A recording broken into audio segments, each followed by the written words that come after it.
Army chief general Qamar Javed Bajwa से administrator USAID की मुलाकात, बाहमी दिलचस्पी के उमूर और दो तरफा ताउन के हवाले से तफसीली तबादला ख्याल।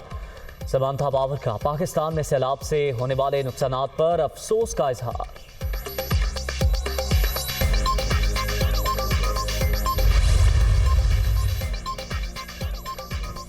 वज़ीर आज़म का बरतानवी हाई कमीशन का दौरा, मलिका एलिज़ाबेथ दोयम के इंतकाल पर अफसोस का इजहार। मेहमानों की किताब में ताज़ियती कलमात भी कलमबंद किए, आन जहानी क्वीन की खिदमात को खिराज अकीदत। और इम्पोर्टेड हुकूमत और उसके हैंडलर बौखलाहट का शिकार, ये लोग मायूस होकर -1 फार्मूले की जानिब बढ़ रहे हैं। कौम PTI के साथ खड़ी है, कल गुजरांवाला में अगले लाहे अमल का ऐलान करूंगा, इमरान खान का ट्वीट।